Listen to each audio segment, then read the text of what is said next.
नमस्कार, on point news Dastak में आप सभी का स्वागत है। मैं हूं डॉक्टर सीमा परिहार। आज के हेडलाइंस। रिपब्लिकन कन्वेंशन में विवेक रामास्वामी ने दिया ऐसा जोशीला भाषण, एलन मस्क ने भी खूब की तारीफ। दिल्ली में जेपी नड्डा और केशव मौर्य के बीच 1 घंटे तक चली मीटिंग। शंभू बॉर्डर खोलने की डेडलाइन खत्म, किसान करेंगे दिल्ली कूच। एयरटेल ने लॉन्च किया 5000 mAh बैटरी और 50 मेगापिक्सल AI कैमरा वाला फोन। एम्प्लॉयर से नहीं मिल रहा फॉर्म 16A तो घबराएं नहीं। मुहर्रम की 10वीं तारीख आज, जाने क्यों नहीं देते मुहर्रम की बधाई। भारत के खिलाड़ी पेरिस ओलंपिक में लेंगे हिस्सा, IOA ने जारी की सूची। दिल्ली में होगी बूंदाबांदी, मध्य प्रदेश में जमकर बरसेंगे बादल। जाने देश भर में कैसा रहेगा अगले 2 दिनों का मौसम। अब समाचार विस्तार से।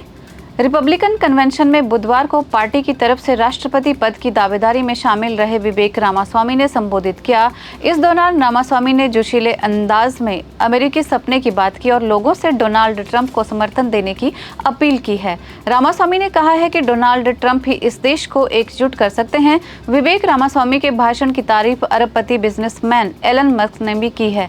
रामास्वामी ने कहा कि अगर आप देश में कानून व्यवस्था को फिर से स्थापित करना चाहते हैं तो ट्रंप को वोट करें। अगर आप इस देश की अर्थव्यवस्था को एकजुट करना चाहते हैं, अमेरिका को फिर से महान देश बनाना चाहते हैं तो ट्रंप को वोट करें।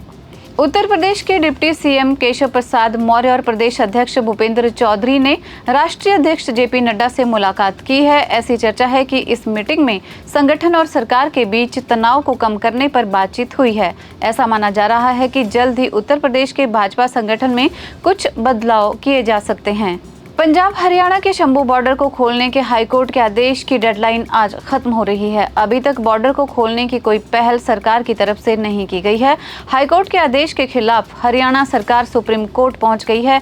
मांगों के लिए दिल्ली कूच करने वाले पंजाब के किसान संगठनों को हरियाणा में शंभू बॉर्डर पर रोक दिया गया था।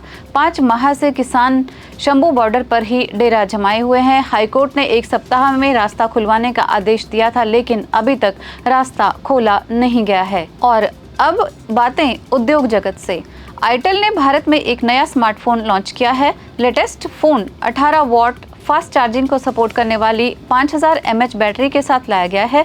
इसे कंपनी ने बजट सेगमेंट में लॉन्च किया है। एयरटेल कलर प्रो 5G के नाम से लाए गए फोन में ऑक्टा-कोर मीडियाटेक 6080 चिपसेट दिया गया है। इसे लेवेंडर फैंटेसी और रिवर ब्लू में खरीदा जा सकता है। इनकम टैक्स रिटर्न फाइल करने की आखिरी तारीख नजदीक आ रही है। ऐसे में अभी भी कई सैलरीड टैक्स पेयर को फॉर्म 16A नहीं मिला है। ऐसे में फॉर्म 16A के लिए अब आपको इंतजार करने की जरूरत नहीं है। आप बैंक की वेबसाइट से भी TDS सर्टिफिकेट डाउनलोड कर सकते हैं। आस्था से जुड़ी कुछ बातें। मुहर्रम 2024 की अगर हम बात करें, मुहर्रम से इस्लाम का नया साल शुरू होता है। आज यानी 17 जुलाई को मुहर्रम है।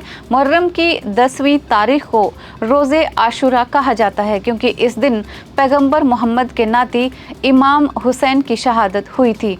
मुहर्रम महीने को गम या शोक के तौर पर मुहर्रम मनाया जाता है।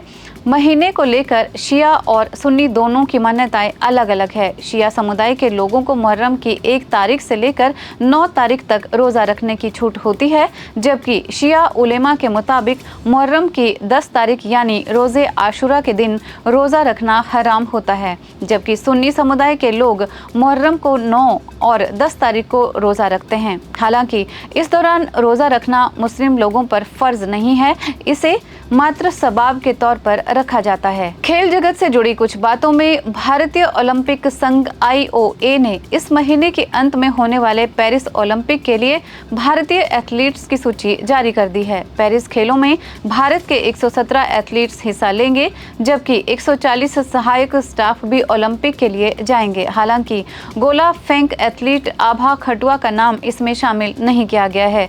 केंद्रीय खेल मंत्रालय ने इसकी स्वीकृति दी है।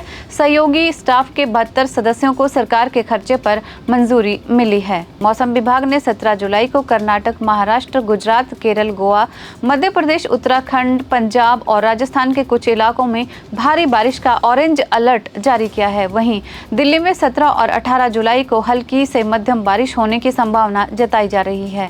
भारत के अधिकांश राज्यों में इन दिनों खूब बारिश हो रही है, जबकि कहीं पर सूखा भी पड़ रहा है। बारिश से कुछ राज्यों में बाढ़ के हालात बने हुए हैं, तो वहीं वहीं देश के कुछ हिस्सों में सामान्य से कम बारिश हुई है।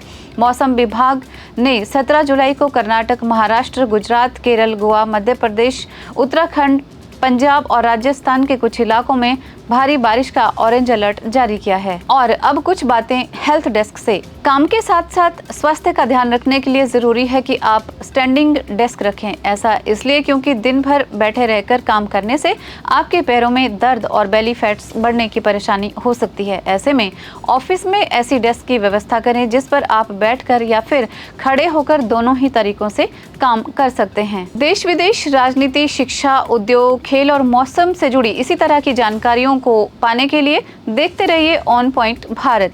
धन्यवाद।